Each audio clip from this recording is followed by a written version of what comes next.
اس بڑے ادارے سے ہے بلکہ آپ اس ادارے کے مالک ہیں جس نے فضائل اعمال کو پوری دنیا میں پھیلانے میں ایک اہم رول ادا کیا ہے. آپ براہ کرم ہمیں بتائیں اپنے بارے میں مختصر تعارف اور اپنے ادارے کے بارے میں. میرا مختصر سے تعارف تو یہ ہے کہ حضرت میں بلند شہر ایک چھوٹا سا قصبہ ہے وہاں کا رہنے والا ہوں. میرے والد وہیں سے آئے تھے اور یہ کاروبار شروع کیا تھا اور تبلیغی کتابوں سے ہی شروعات کی تھی. یہ تبلیغ تحریک کی کتابیں ہیں شروع میں یہی چھاپی تھی اور آج تک وہی چھاپ رہے ہیں. انس صاحب آپ کا پورا نام کیا ہے؟ میرا نام محمد انس. اللہ آپ کو جزائے خیر عطا فرمائے. انس صاحب ہمیں حافظ شکیل احمد صاحب میرٹھی دارالکتب الاسلامیہ نے بتایا ہے کہ آپ نے مسلک حق تسلیم کیا ہے. آج آپ تقلیدی پابندیوں سے آزاد ہو کر قرآن و سنت پر عمل پیرا ہیں. براہ کرم ہمیں بتائیں گے کہ کیا آپ کو یہ راہ نجات کس طرح ملی اور کس طرح آپ اہل حدیث ہوئے؟ اصل میں کیا ہے کہ مجھے اپنی زندگی گزارنے کے لیے مسائل کی دیکھنے کی ضرورت پڑتی تھی تو میں یہ فقہ حنفی چونکہ رائج تھا اسی ماحول میں ہم پلے بڑھے تو جب ان کتابوں کو ہم دیکھتے تھے تو اس میں کوئی ریفرنس کہیں کا نہیں ہوتا تھا. صرف کسی عالم نے جو بات کہہ دی تو وہ ایسا لگتا تھا کہ یہ اپنی بات کہہ رہے ہیں, یقین نہیں ہوتا تھا. تو پھر اس کی جستجو شروع کی کہ بھئی یہ جو بھی مسائل ہوں تو وہ حدیث کی روشنی میں ہونے چاہیے. پھر اس کی جستجو کے لیے میں نے کتابیں تلاش کی اور ڈھونڈی پڑھی تو بہت بڑا فرق نظر آیا یہ مسئلہ کی جو اختلافات ہیں اور قرآن سنت کے درمیان. اب کوئی ایسی خاص جستجو کے دوران کوئی چیز جیسے آپ آج صبح بیان کر رہے تھے کہ پہلے میں نے کچھ سی ڈیز سنی اور اس کے بعد کچھ ویب سائٹ اور کیا تھا آپ ذرا بتائیں گے؟ اب دشواریاں تو بہت آئیں اور ابھی آ رہی ہیں. اللہ تعالیٰ مجھے استقامت کی توفیق عطا فرمائے. آمین. اصل اصل میں کیا ہے کہ جب سے میں نے شروع کیا ہے ہر آدمی مجھے چونکہ ہم اسی معاشرے میں اسی ماحول میں رہتے ہیں جہاں مسلکوں کے اوپر چلا جاتا ہے تو ہر آدمی ٹیڑھی نگاہ سے مجھے دیکھتا ہے کہ جیسے میں نے کوئی بہت بڑا جرم کر لیا ہو. حالانکہ قرآن و سنت کو اختیار کرنے کی کوشش کی ہے, اس پر عمل کرنے کی کوشش کر رہا ہوں, مگر ہر آدمی جو ہے میرے رشتے دار میرے سبھی اپنے جو ہے مجھ سے منہ موڑے ہوئے ہیں. صرف چند لوگوں کو چھوڑ کے باقی سارے رشتے دار جو ہیں مجھ سے اس وقت کٹے ہوئے ہیں. یعنی عجیب, اگر ان سے ملنے بھی جاؤ تو عجیب باتیں کرتے ہیں. اور جب میں نے لڑکی کی شادی قرآن و سنت کے مطابق کی فروری میں اور میں نے کوئی بارات وغیرہ کسی کو بلاوا کچھ نہیں کیا تو اس پر فروری سے لے کے آج تک سب ناراض. میں نے کوئی بارات نہیں, صرف ایک گاڑی میں اپنے بچے کو لے کے اور یہاں سے ایک سیٹ خالی لے کر گیا تھا گاڑی کو تاکہ بہو بیٹھ کر آ جائے. اللہ آپ کو جزائے خیر. آپ صبح فرما رہے تھے کہ آپ نے جب آپ جستجو کر رہے تھے تحقیق کر رہے تھے تو آپ نے کچھ سی ڈی سنی تھی ڈاکٹر اسرار کی یا کس کی, اور پھر کوئی ویب سائٹ آپ کو کسی نے بتائی, وہ کیا سلسلہ تھا ذرا آپ دوبارہ بتائیں گے تاکہ وہ بھی. میں اصل میں پاکستان گیا تھا, وہاں میں نے کچھ سیڈیاں خریدی جو مجھے اچھی لگی, کچھ تقاریر تھی, کچھ اچھے ٹاپک تھے ڈاکٹر اسرار صاحب کی. جی وہ میں لے آیا, وہ ایسی رکھی رہی. ایک روز میرے کمرے میں چھوٹا بھائی آیا اور وہ سیڑھیاں اٹھا کے لے گیا. مجھے خبر بھی نہیں. جب اس نے سنی وہ سیڑھیاں اور مجھ سے پوچھا بھائی آپ نے فلاں سیڑھی سنی ہے؟ میں نے کہا نہیں میں نے تو نہیں سنی. تو اس نے کہا کہ آپ سنیے ان کو, بہت اچھی سیڑھیاں ہیں. وہ خواتین سے متعلق اور پردے سے متعلق وہ سیڑھی تھی. تو جب میں نے سنا تو واقعی میرے آنسو نکل پڑے کہ بھئی یہ ہم اب تک کیا کرتے رہے, ہماری تو زندگی برباد, سب ابھی تک سب کچھ بھی نہیں کر سکے ہم. تو پھر الحمدللہ وہ گھر میں جو پردہ جیسا ہونا چاہیے شرعی پردہ الحمدللہ شروع کیا. اللہ نے توفیق دی اور کر رہے ہیں, جیسے دیور بھابھی کا, جیٹھ کا, بھائی کی بیوی سے, اس طرح سے یہ سب الحمدللہ وہ کر رہے ہیں. اللہ کا شکر ہے.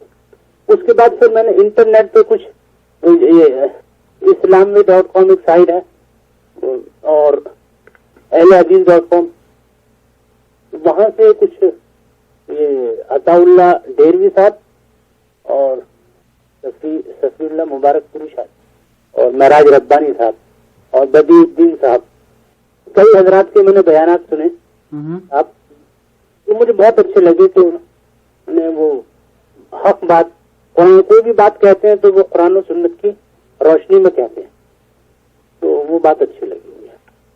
اللہ آپ کو جزائے خیر دے. میں آج ہی صبح شیخ معراج ربانی سے آپ کا تذکرہ کر رہا تھا اور انہیں آپ کے بارے میں خوشخبری دی کہ آپ ان کی اور مولانا سفیر رحمان مبارک پوری حفظ اللہ کی تقاریر کی کیسٹیں سن کر الحمدللہ راہ حق پر آئے ہیں.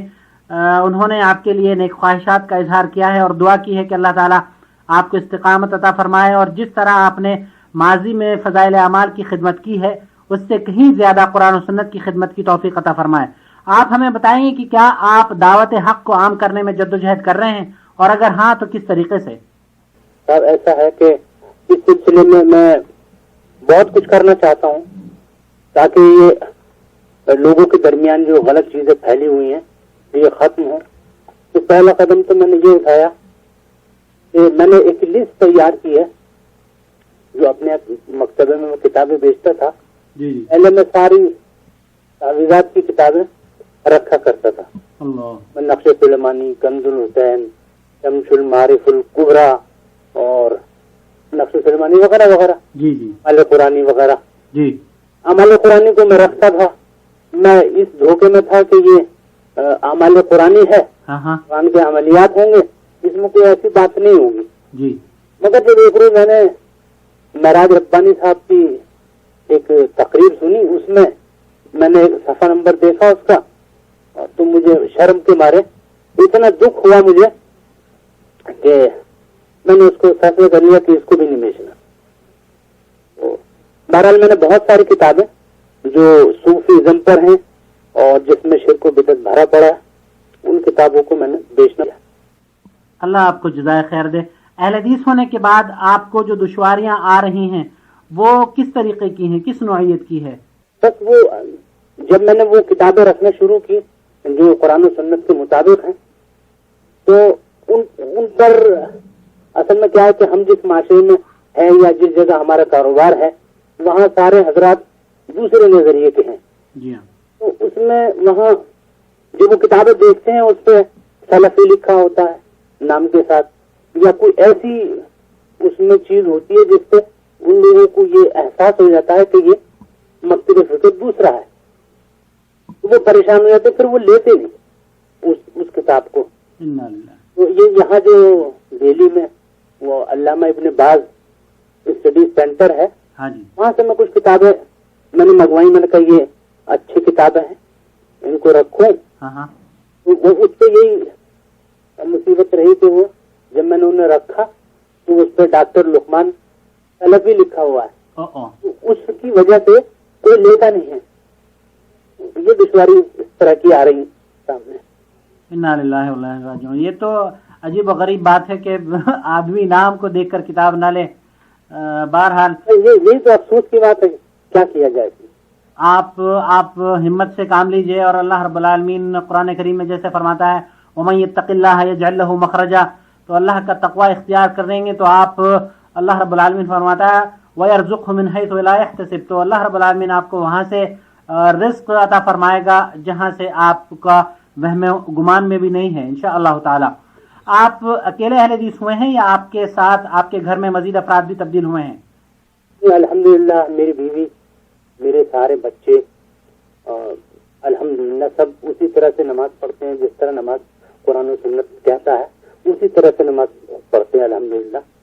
اور ہم گھر میں ایک چھوٹا سا 15-20 منٹ کا مذاکرہ بھی کرتے ہیں. کچھ کبھی کوئی کتاب لے لیتے ہیں جیسے وہ اقبال صاحب کیلانی، محمد اقبال صاحب کیلانی کی کتاب ہے کتاب الصلاۃ. جی ہم نے پوری سنائی گھر میں ماشاءاللہ.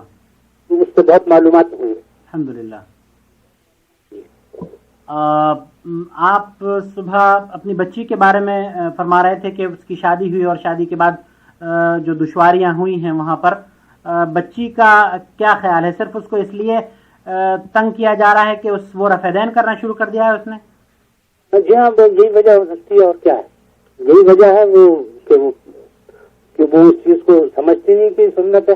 حالانکہ میں نے دلائل بھی پیش کیے، بتایا، کچھ کتابوں سے میں نے فوٹو کاپی کر کے ان کچھ چیزیں بتائیں کہ بھئی ہمارے حنفی علماء مولانا عبدالحی لکھنوی اور دیگر حضرات، امام محمد رحمۃ اللہ علیہ وغیرہ سب بتاتے ہیں کہ رفع دین جو ہے وہ ثابت ہے، سنت ہے، مگر ایسے اندھے ہیں آنکھوں کے کہ سمجھ میں نہیں آتی بات، مانتے ہی نہیں. کتنا بھی سمجھا لو ان کو سمجھ آتی نہیں ان لوگوں. اللہ تعالیٰ انہیں سمجھ عطا فرمائے. تبدیلی کے بعد اب آپ کیسا محسوس کر رہے ہیں؟ کیونکہ آپ شرک و بدعت کی زندگی چھوڑ کر آئے ہیں اور توحید کی شاہراہوں پر اب آپ کھڑے ہیں، تو اب آپ کو دلی اطمینان ہے کیا؟ بالکل ایسا اطمینان ہے کہ آج انشاءاللہ اگر میں مر جاؤں تو انشاءاللہ مجھے امید ہے کہ اللہ تعالیٰ میرے اوپر میرے ساتھ رحم کا معاملہ کرے گا، اور جو میں نے کچھ کوشش کی ہے سنت کی پیروی کرنے کی وہ بھی انشاءاللہ قابل قبول ہوں گی. مجھے اللہ کی ذات سے توقع ہے انشاءاللہ تعالی. میرا بالکل شیشے کی طرح بالکل صاف اور اطمینان ہے مجھ کو، الحمدللہ. الحمدللہ. آپ چونکہ کتابوں کا کاروبار کرتے ہیں، آپ کی تبدیلی سے کیا آپ کے تجارتی تعلقات یا معیشت پر اثر پڑا ہے؟ جی یقیناً، چونکہ یہ جو فضائل صدقات، جو فضائل حج میں نے جمع کرنا بند کی ہے، وہ میں 5 زبانوں میں چھاپتا ہوں، اردو میں، ہندی میں، انگلش میں، فرینچ میں، 4 زبانوں میں، اور وہ اچھی خاصی تعداد میں بک جاتی ہیں. اردو کا تو یہ ہے کہ 5,000 کا ایڈیشن 2 مہینے میں ختم ہو جاتا ہے. تو فرق تو بہرحال آمدنی میں پڑ رہا ہے، لیکن مجھے اس کی بھی کوئی پرواہ نہیں. اگر اللہ نہ کرے فاقے کی بھی نوبت آ جائے تو مجھے منظور ہے، کیونکہ مجھے آنکھیں بند ہونی ہے، موت آنی ہے، اور ہر چیز کا حساب دینا. اللہ تعالیٰ آپ کے لیے آسانی فرما دے اور آپ کے کاروبار میں ترقی اور برکت عطا فرمائے. انس صاحب، آپ کو آج یہ علم ہو چکا ہے کہ اس کتاب میں جس کی آپ تجارت کرتے رہے ہیں ماضی میں، شرکیہ عقائد کی بھرمار ہے. کہیں علم غیب بزرگوں کو ہو رہا ہے، تو کہیں مدد کے لیے اللہ کے رسول بادلوں میں خود تشریف لا رہے ہیں، کہیں قبر رسول پھٹ رہی ہے اور اللہ کے رسول قبر سے ہاتھ نکال کر مسافہ کر رہے ہیں، تو کہیں اکابر تبلیغ جماعت اپنے سلام کا جواب بھی قبر سے سن رہے ہیں. کیا اب ان عقائد کے جاننے کے باوجود بھی آپ یہ جو مختلف زبانوں میں ترجمے آپ کے ہاں رکھے ہوئے ہیں، ان کی فروخت اور یا آئندہ مستقبل میں ایسا کاروبار جاری رکھیں گے؟ نہیں صاحب، بالکل میں تو گناہ سمجھتا ہوں. اگر میں تو اپنے بھائیوں سے کہتا ہوں، 3 بھائی ہیں ہم، 2 تو بالکل متفق ہیں، ہم ایک چھوٹا اور میں سب سے بڑا ہوں. تو میں تو یہ کہتا ہوں ان لوگوں سے کہ اگر میں اکیلا مالک ہوتا تو میں ان کو دریا میں ڈال چکا ہوں. میں ان کو بیچتا ہی ہوں، چاہے میں کوئی اور چیزیں بیچتا، مگر ان کتابوں کو نہیں بیچتا. تو اب ان کو آہستہ آہستہ ہموار کر کے فضائل صدقات و فضائل حج پر لایا ہوں، اور آگے بھی ہمارا ٹارگیٹ یہی ہے کہ یہ فضائل اعمال جو ہے اول والا، جس میں 7-8 کتابیں ہیں، اس کو بھی بند کرنا انشاءاللہ. انشاءاللہ تعالی. فضائل اعمال کے بارے میں آپ ہمیں بتائیں کہ آپ نے کتنے عرصے پہلے اسے شائع کرنا شروع کیا تھا، یا آپ کے والد نے یہ شروع کی تھی؟ سب سے پہلے آف سیٹ پر ہمارے والد نے ہی اس کو شائع کیا تھا، ورنہ یہ لیتھو پہ، سہارنپور پہ کہیں سے چھپا کرتی تھی. اور میرے والد نے اس کو اکثی کتابت کرا کے تقریباً 50 سال ہوئے ہوں گے میرے خیال سے، میرے والد نے شروع کیا تھا اس کو. الگ الگ حصوں میں کیا تھا، پہلے چھاپا تھا حکایت صحابہ، فضائل نماز وغیرہ وغیرہ، پھر اس کو ایک جلد کر دیا تھا اور اس کا نام تبلیغ نصاب رکھا گیا تھا. وہ میرے والد کا ہی رکھا ہوا تھا. اچھا رکھا تھا، وہ مولانا زکریا رحمۃ اللہ علیہ نے نہیں رکھا تھا، میرے والد نے رکھا. اور اب آج کل تو یہ فضائل اعمال کے نام سے جانی جاتی ہے. اس کے بعد وہ اس میں چونکہ کچھ